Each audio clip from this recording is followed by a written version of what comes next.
And that is a wrap for the NFL Combine. Today, the big guys got at it, the offensive linemen. The NFL Combine has officially came to an end, and the real NFL news cycle is about to get underway this week. And then things will really heat up next week with the NFL's free agent frenzy. I can't wait. The first thing I noticed overall from the Combine is that it confirmed what most draft analysts believed.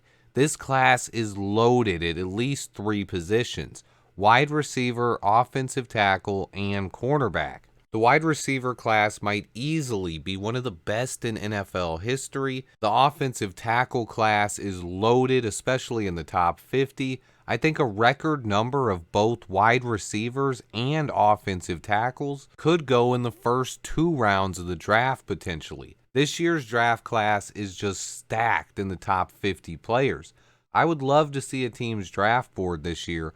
Most years, teams don't have 32 players with first round grades. I honestly believe that most teams could have closer to 40 guys with first round grades this year. This draft class also has some older 6-year players to provide depth as well. It's going to be a fun draft. Here are two quotes from NFL GMs that were aired via the Combine. One said, "This is the best offensive tackle class I've seen in the last 20 years. Another said, "This might be the best wide receiver class I've ever seen." I've been saying the same thing about this receiver class for months, but today the offensive tackle class proved just how special it was as well.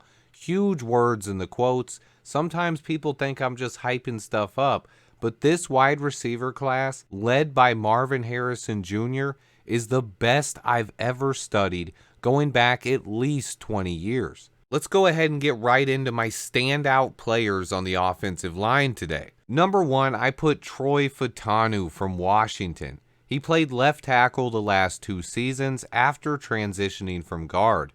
Most people thought he would move back inside to guard in the NFL, but Fautanu said not so fast today. I initially had him as my number 1 ranked guard in this entire class, but after today's performance, with his measurements and his athleticism, I definitely think he can stick at tackle in the NFL. He answered any questions that scouts had. And that's the crazy part. When you add him to the list of tackles, I could easily see 7 going in the first round, but it wouldn't even be crazy to see 8. This class is super top heavy, a ton of length, athleticism, and power with these tackles. My next guy is Tali Fuaga from Oregon State. He's a personal favorite of mine. A lot of people want to say he's just a right tackle. I think he can play anywhere on the offensive line. His 9.72 RAS score should show that off. He talked about how he studies Darnell Wright's game on film. He loves how Darnell plays and would love to play next to him in Chicago. I actually compare Tali to my guy, Tevin Jenkins. I would love to have Fuaga in Chicago. The consensus top tackle in the class, Joe Alt, also had a great day. He measured in at over 6'8", 321 pounds, and scored a 9.87 on the RAS. It's essential to remember what Ryan Poles looks for in his tackle prospects. He loves long arms and athleticism, and this class is stacked in that regard. If Poles ever did want to add competition for Braxton Jones, this is the perfect year to do so. Olu Fashanu, Amarius Mims, and Tyler Guyton all scored great on the RAS as well. So did Patrick Paul and Roger Rosengarten. This tackle class is just talented. But let's move on to the interior of the offensive line. Another one of my guys, Jackson Powers Johnson. He participated in drills and looked awesome, but he did not run the 40. He talked about how he met with the Bears and had a great meeting, even saying he dropped a "duh Bears" when he entered the room and met him. I would love to see JPJ in a Bears uniform. And then I have to mention Troy Fautanu again. I initially had him listed at guard, but he's so good I had to move him back to tackle. But this interior class still had some awesome athleticism on display. Tanner Bortolini and Brandon Coleman put up freakish scores of 9.9 and 9.98 respectively.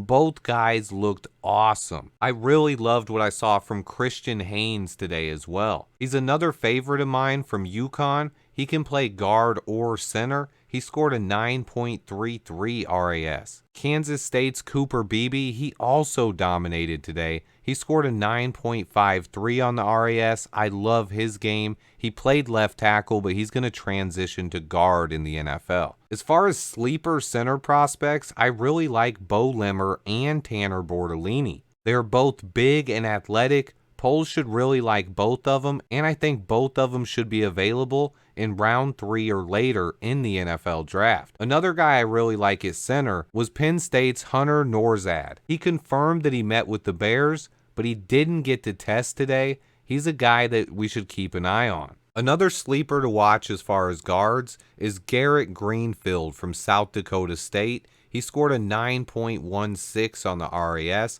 I have him listed at guard, but he's another guy who could maybe play tackle in the NFL. It was just another awesome day for the offensive line. The one bad thing was a lot of offensive line pulled up towards the end of their 40s.